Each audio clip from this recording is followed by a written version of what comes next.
예, 오늘 본문 말씀은 예수님께서 서기관들과 바리새인들에게 말씀하시는 7가지 화에 대하여 그 마지막인 7번째 화에 대하여서 이제 예수님께서 서기관들과 바리새인들에게 말씀하십니다. 먼저 이 7가지 화에 대해서 우리가 볼 때 그 마태복음 5장에 보면 8가지 그 팔복에 대하여서 예수님께서 말씀을 하십니다. 그래서 이 팔복과 7가지의 이 화에 대하여서 우리가 좀 한번 생각을 해봐야 할 것은 무엇이냐면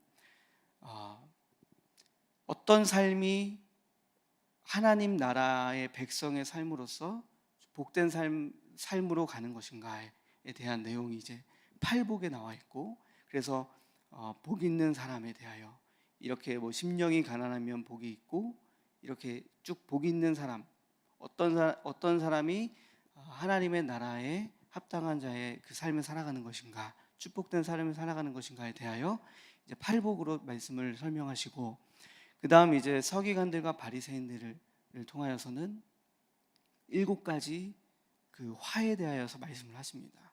그래서 이 팔복과 7가지 화에 대하여서 우리가 이것을 대조하면서 좀 바라볼 수 있는 시각이 있어야 합니다. 그게 무슨 의미냐면 예수님께서는 이 땅에 하나님의 복음, 하나님의 나라를 이 땅에 실현시키기 위해서, 회복시키기 위해서 이 땅에 오셨습니다. 그렇다면 우리 이 제자로서 예수를 그리스도라 믿는 하나님 나라의 백성으로서 살아가는 이 사람들, 우리가 이 땅에서 어떤 자들이 지금 하나님의 나라에 벗어난 삶을 살아가고 있고, 그리고 불신자들이 어떤 화를 지금 하나님 앞에서 이 마주하고 있는지를 우리가 제자로서 그것을 파악하면서 이런 사람들을 화가 임하는 이런 사람들을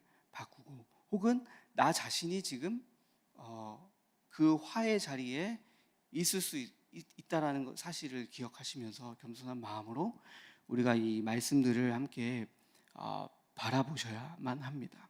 그래서 이 바리새인들, 서기관들은 여러분들 다 아시겠지만 이스라엘의 종교 지도자들입니다.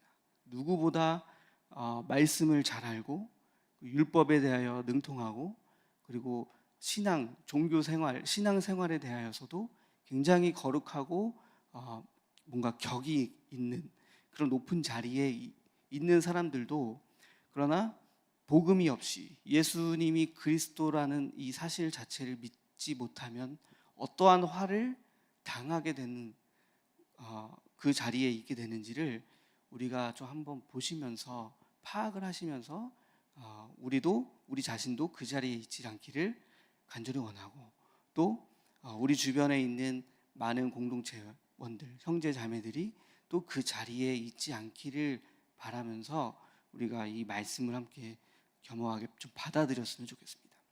그래서 오늘 말씀의 내용은 예수님께서 7번째 그 화에 대하여서 말씀하시면서 어떤 이 바리새인들, 서기관들에 대한 어떤 행위에 대해서 지적을 하십니다.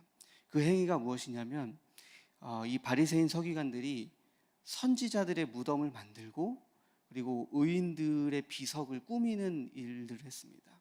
근데 중요한 거는 이 선지자들의 무덤을 만들고 비석을 꾸미는 일 자체는 어떤 의미가 있는 것이냐면 사죄의 의미가 있습니다. 사죄. 내가 우리 이 조상들이 해왔던 어떤 이 죄들에 대한 사죄의 의미로서 이렇게 무덤을 만들고 의인들의 비석을 꾸미고 하는 어떤 이런 사죄의 의미가 있는데, 중요한 것은 예수님이 지적하신 것은 이들이 진짜 사죄를 한 것이 아니라 뭐라고 말하죠? 30절에 오늘 보시면 뭐라고 하시냐면, 만일 우리가 조상 때에 있었더라면 우리는 그들이 선지자의 피를 흘리는데 참여하지 아니하였으리라, 이렇게 말을 합니다. 그 바리새인 서기관들이. 이게 무슨 의미냐면 이 바리새인 서기관들이 자신들의 조상 자기들의 조상들이 선지자들을 죽이고 또 하나님의 종들에 대해 비박하고 했던 것을 했던 것을 죄로 인정한다. 과오를 인정한다. 잘못했다 그들이. 그래서 우리는 이렇게 우리 조상들의 죄로 말미암아 죽었던 선지자들에 향하여 무덤을 만들고 비석을 세운다. 여기까지는 좋은데 결국 그게 뭐냐면 그게 그 행위 자체가 진짜 그 사죄하는 마음이 있어서 그렇게 만든 것이 아니라 자기들의 어떤 무오함, 죄가 없음을 드러내기 위하여 겉이래로 겉행동으로 그렇게 만들었다는 데에 초점이 있는 겁니다. 그래서 예수님께서 마음이 없으면서 그런 사죄의 마음이 없으면서 그렇게 지금 하고 있다. 왜 사죄의 마음이 없는가 하면은 그들이 일단은 선지자들의 그 조상들로 말미암아 그 죄를 인정한다면 예수님께서 보내신 그 선지자들의 말씀을 받아들여야 되는데 받아들이질 않는 거예요. 받아들이질 않고 결국에 예수님 그 하나님께서 보내신 예수님을 그리스도라 받아들이지 않고 도리어 십자가에 달려 죽기까지 한 그 장본인이 바로 바리새인 서기관들이거든요. 그러면 그게 어떤 의미죠? 조상들의 죄를 인정하는 것이 아니라 그저 보여주기식입니다. 신앙이. 그래서 우리는 그 죄를 인정해. 그 조상들의 잘못을 인정해. 그래서 이렇게 무덤을 만들고 의인들을 위하여서 이렇게 비석도 세웠어. 우리 조상들이 잘못했네. 근데 나랑은 상관없어. 만약에 우리가 그때 조상들의 시대에 살았었더라면 우리는 선지자들을 돌로 치지 않았을 거야. 이렇게 하는 겁니다. 그래서 근데 그 마음에는 결코 그 선지자들의 말을 따르고 싶지 않고 그리고 결국 예수를 그리스도라 받아들이지 않는 그 완악한 패역한 그 마음을 내면을 지금 예수님께서 지적을 하고 계시는 겁니다. 그래서 결국에는 어떻게 되냐면 그 피가 조상들로 말미암아 흘렸던 선지자들의 피, 의인들의 그 피가 너희들에게로 다 돌아갈 것이다. 너희들이 그 분량을 다 채워라. 그 죄값을 너희들도 다 갚아라 라고 이제 이야기를 하는 겁니다. 그래서 34절에 보면은 내가 너희에게 선지자들과 또 지혜 있는 자들과 서기관들을 보냈는데 너희는 그 중에서 더러는 죽이고 십자가에 못 박고 너희 회당에서 채찍질하고 따라다니며 박해했다. 이게 무슨 의미냐면 진짜 사죄의 의미로 그들을 위하여 무덤을 만들고 비석을 세웠다면 이렇게 하지 않았을 것이다 라는 겁니다. 사죄에 대한 그냥 보여주고 내면에 그런 마음이 없으니까 받아들일 마음이 전혀 없는 거예요. 하나님의 그 선지자들의 말씀과 그리고 이런 어떤 복음을 받아들일 마음이 전혀 없는 그런 어떤 패역한 마음을 지적을 하십니다. 그래서 35절에 그러므로 의인 아벨의 피로부터 성전과 제단 사이에서 너희가 죽인 바라가야의 아들 사가랴의 피까지 땅에서 흘린 의로운 피가 다 너희에게 돌아가리라. 이 말씀 뭐냐면 의인 아벨의 피, 유대인들이 가지고 있었던 그 구약 성경에는 첫째 책이 창세기고 마지막 책이 역대하라고 합니다. 구약 성경을 유대인들이 가지고 있는 그 타나크라고 하는 그 구약 성경에는 첫 번째 책이 창세기, 그다음에 마지막 책이 역대하인데 아벨은 그 창세 이후에 의인으로서 첫 번째로 피를 흘린 순교자다. 이제 이런 의미입니다. 그리고 마지막은 그럼 누구입니까? 바라가의 아들 사가랴.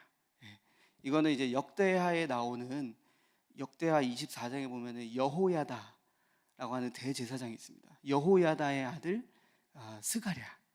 이 스가랴가 이제 마지막으로 피를 흘린 순교자라고 합니다. 그래서 처음부터 끝까지 흘렸던 그 의로운 피, 그 피의 값을 다 너희들에게 돌리겠다.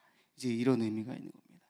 그래서 이 세대에 진실로 너희에게 이 세대에게 다 이 피값이 돌아갈 것이다 하면서 이제 예수님께서 책망을 그대로 하십니다. 근데 37절부터 39절에 보면은 저는 이제 이 37절에서 많이 이제 멈췄습니다. 뭔가 묵상이 좀 깊이 좀 이렇게 되어졌었는데 이제 보시면 30절 보시면 예루살렘아 예루살렘아 선지자들을 죽이고 내게 파송된 자들을 돌로 치는 자여 암탉이 그 새끼를 날개 아래에 모음같이 내가 내 자녀를 모으려 한 일이 몇 번이더냐 그러나 너희가 원하지 아니하였도다. 이제 이렇게 말씀을 하십니다. 하나님께서는 결국 예수님께서는 이렇게 궁극적으로 이들을 책망하는 이유가 무엇입니까? 결국에 이들을 요한복음 3장 17절에도 보면은 하나님의 아들이 나타나신 것은 심판하려 하심이 아니라 너희를 그로 말미암아 구원을 받게 하려 하심이라 말씀하셨습니다. 결국에는 우리 예수님 하나님은 회개 단 한 사람의 백성들이라도 자신에게로 돌아오게 하시기 위한 그 사랑에 근거한 이 책망을 함께 하고 있다는 사실을 저는 이제 묵상이 많이 됐습니다. 그래서 제가 오늘 저를 통하여서 우리 여러분들에게 전해드릴 말씀은 우리가 긍휼함을 가지십시오라는 이제 이 제목을 주제를 가지고 함께 말씀을 나누고자 합니다. 이 긍휼함이라는 게 무엇일까요?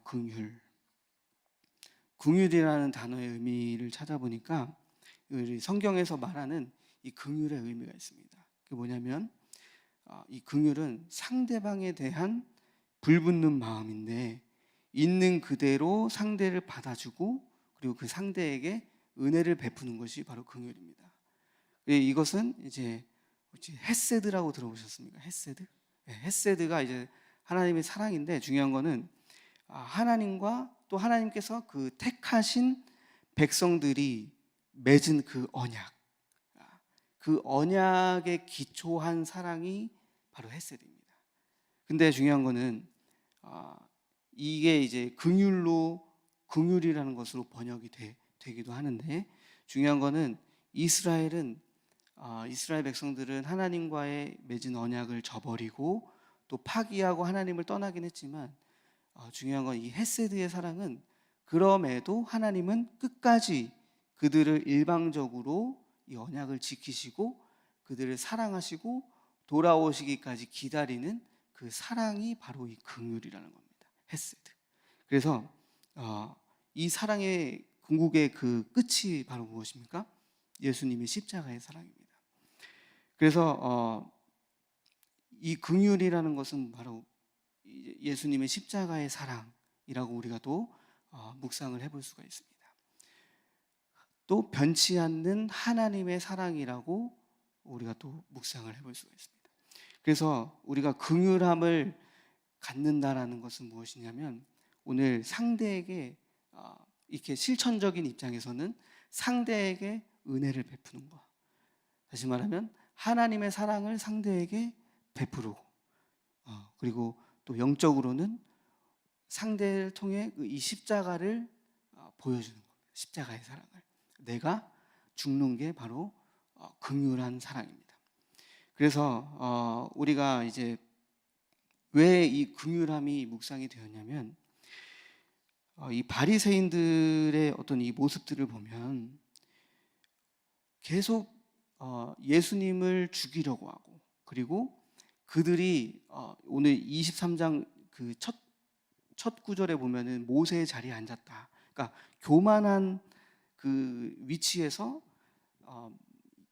자신들이 하나님의 그 택한 백성으로서 이 이스라엘을 돌보고 또 사랑하고 이렇게 긍휼함으로 보살펴야 하는 이 책무가 있는 사명이 있는 사람들인데 도리어 그들이 그 높은 자리에서 이들을 괴롭히고 못 살게 하고 정죄하고 판단하고 이런 어떤 모습을 보였단 말이죠. 그래서 이 하나님께서 그것을 죄로 여기셔서 어떻게 하십니까?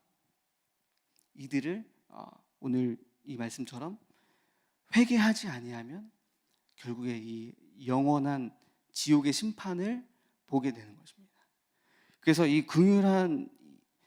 이들에게 필요한 것은, 바리새인들 서기관들에게 필요한 것은 긍휼한 마음이고, 그리고 하나님의 긍휼하신 사랑을 깨닫는 것이 바로 이들이 변화될 수 있는 유일한 방법입니다. 그래서 저는 묵상이 되는 게 무엇이냐면, 저 또한 또 바리새인 서기관처럼 이렇게 높은 자리에서 그저 종교적 열심을 통해서, 행위를 통해서 뭔가 이렇게 예배를 막 많이 나와서 또 봉사를 열심히 하고 사역을 열심히 하면 내 믿음이 그렇게 자라서 내가 그만큼 그 높은 위치에서 성도를 판단하고 또 정죄하고 있었던 그 자리에 있었던 사람이거든요. 근데 이게 깨진 사건이 바로 무엇이었냐면, 긍휼하신 그 하나님의 사랑을 경험했을 때, 그 사랑이 나에게 들어왔을 때 바로 그 율법이 깨지고 복음을 깨닫고, 복음은 이렇게 정죄하고 판단하는 것이 아니라 복음은 긍휼함으로 그들을 이해하고 덮어주고 포용하고 받아주고 끝까지 기다리고, 오늘 이 예수님의 사랑처럼 오늘 이 암탉이 새끼들을 품는 것과 같이 계속해서 하나님께서 그 서기관들을 보내셔서 너희들을 품으려고 했다, 몇 번이나 시도하려고 했지만 너희가 그거를 원하지 않았다라고 고백을, 이렇게 말씀을 하시잖아요. 그러니까 하나님은 계속해서 우리를 구원하시기 위하여 사랑을 보여주시고, 또 그게 사람을 통하여서든 상황을 통하여서든 하나님의 사랑을 보여주신다는 겁니다. 근데 중요한 건 우리가 그 무지해서 그 사랑을 깨닫지 못해서 스스로 그 지옥의 심판의 자리에 들어가게 되는 것이 바로 불행이라는 것입니다. 그래서 이 긍휼하신 이 사랑이 우리에게 들어오고, 이 긍휼하신 사랑이 깨달아지는 것이 바로 우리에게 가장 큰 축복입니다. 그럼 우리는 성경에서 이 긍휼한 사랑을 베푼 사람들이 몇 명 있습니다. 누구냐면 첫 번째로는 이제 요나단이 이제 긍휼함을 다윗에게 이제 베풀었습니다. 사무엘상 20장 17절에 보면은 다윗에 대한 요나단의 사랑이 그를 다시 맹세하게 하였으니 이는 자기 생명을 사랑함 같이 그를 사랑함이었더라, 이렇게 말씀합니다. 다윗을 향한 요나단의 어떤 이 긍휼한 사랑, 이 마음이 사울의 공격으로부터 다윗을 살릴 수가 있었습니다. 이제 이것을 볼 때 우리가 내 이웃들을, 어떤 이들을 긍휼함으로 끝까지 사랑하고 돕고 섬긴다면 그들이 어떤 원수의 공격으로부터 벗어날 수 있도록 돕는 그 역할을 할 수 있다는 겁니다. 오늘 요나단처럼 그들의 동역자가 되어질 수 있고, 그들이 겪고 있는 그 어려움 속에서 그들과 함께 그 어려움을 극복해 갈 수 있도록 돕는 자의 위치로서 우리가 요나단처럼 있을 수 있다는 겁니다. 그리고 또 다윗도 긍휼함을 베풀었습니다. 사무엘상 22장 2절에 보면은 이제 다윗에게 많은 사람들이 모였잖아요. 그래서 환난당한 모든 자, 빚진 모든 자, 그리고 마음이 원통한 자가 다 그에게로 모였고, 그는 그들의 우두머리가 되었는데 그와 함께한 자가 400명 가량이었더라. 이렇게 다윗처럼 긍휼함으로 사람을 대하는 이 사람들은, 그에게 사람들이 모이게 됩니다.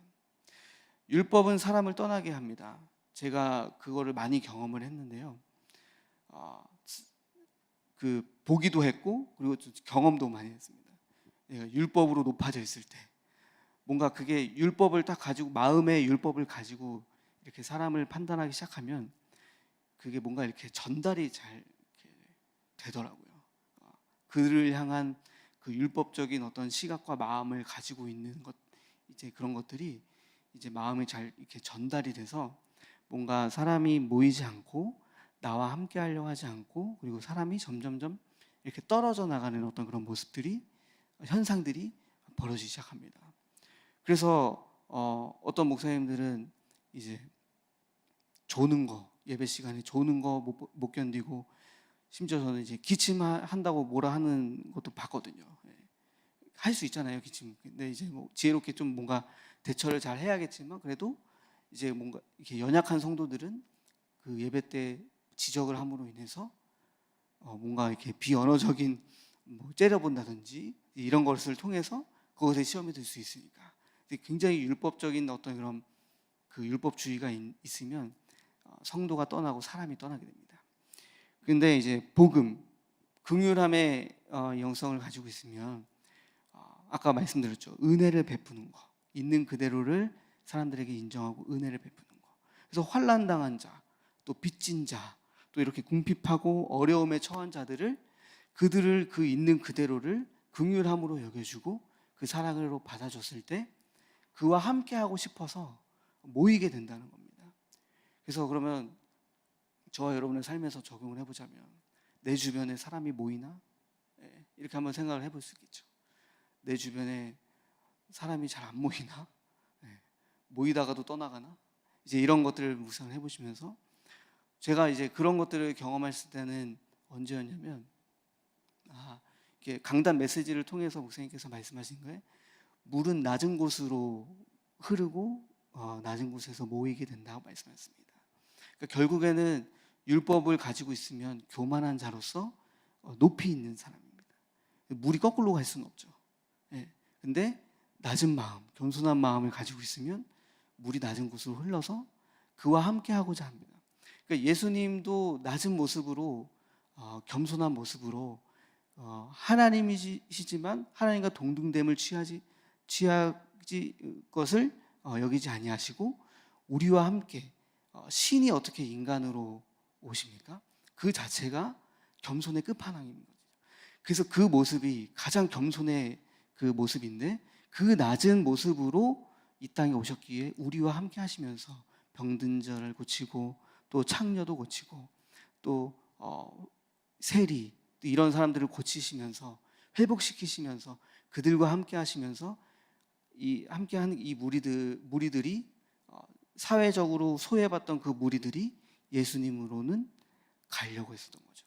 그러니까 그것을 예수 그리스도의 제자된 우리가 그 영성, 온유함과 겸손의 영성을 이제 갖는 것입니다. 그 온유함과 겸손의 영성을 갖는다면 우리에게 사람들이 모이고 그리고 함께 하고 싶은 사람이 되고 그리고 우리에게 있는 그 복음의 생명으로 말미암아 그들이 회복되고 복음을 만나고 하나님의 자녀로 하나님의 나라가 회복될 수 있는 그런 역사가 우리에게 일어난다는 것입니다.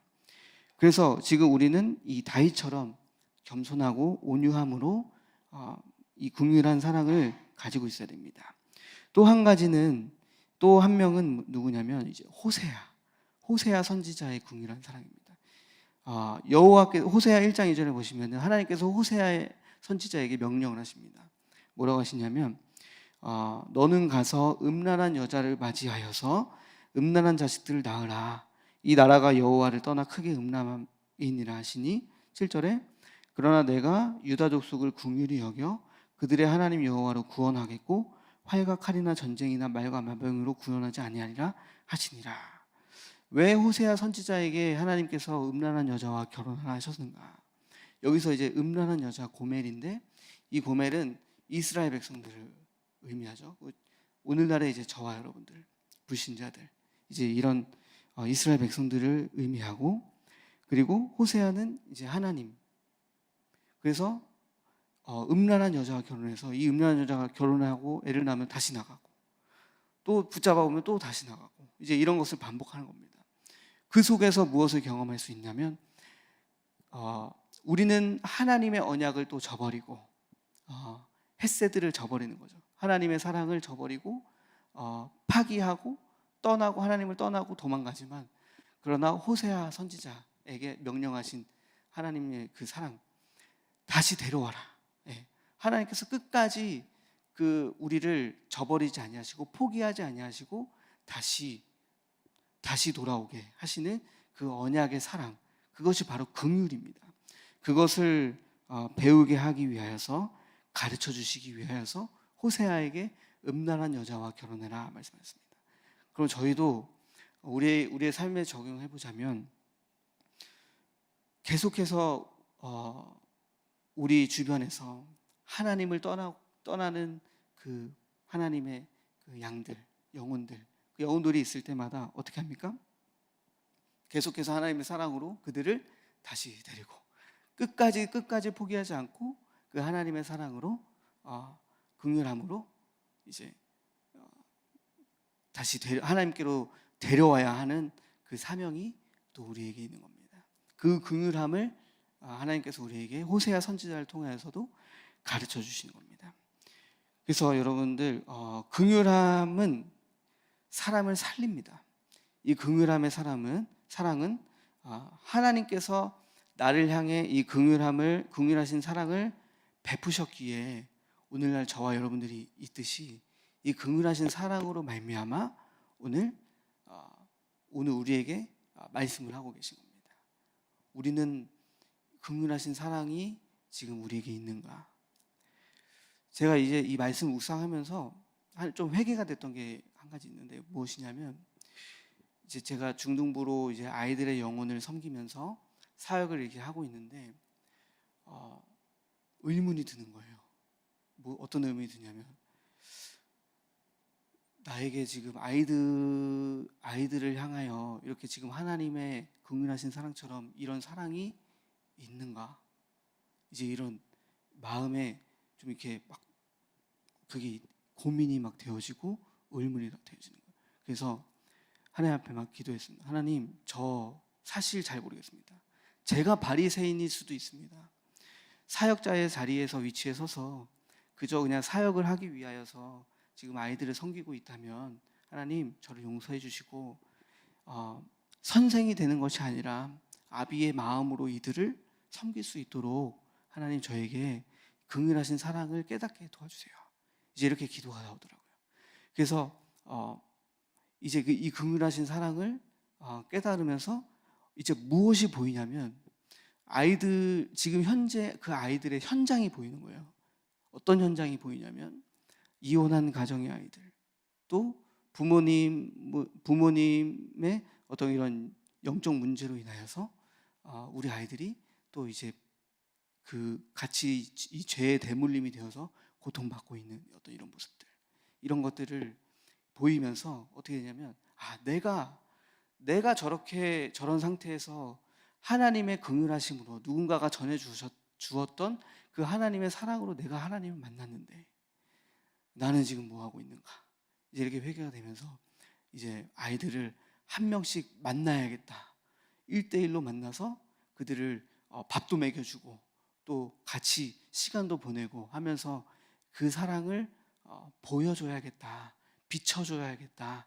이제 이런 결단이 되더라고요. 그래서 이제 내일부터 시작하는데 이제 아이들을 좀 한 명씩 불러다가 이제 만나려고 이제 딱 결단이 서더라고요. 그래서 이 긍휼하신 이 하나님의 사랑은 이렇게 우리에게 긍휼하신 그 하나님의 사랑이 깊이 깨달아지게 되면 우리의 삶에 무엇이 보이냐면 현장이 보입니다. 영혼이 보여서 그 영혼을 향한 긍휼한 사랑이 하나님의 사랑이 전달이 됩니다.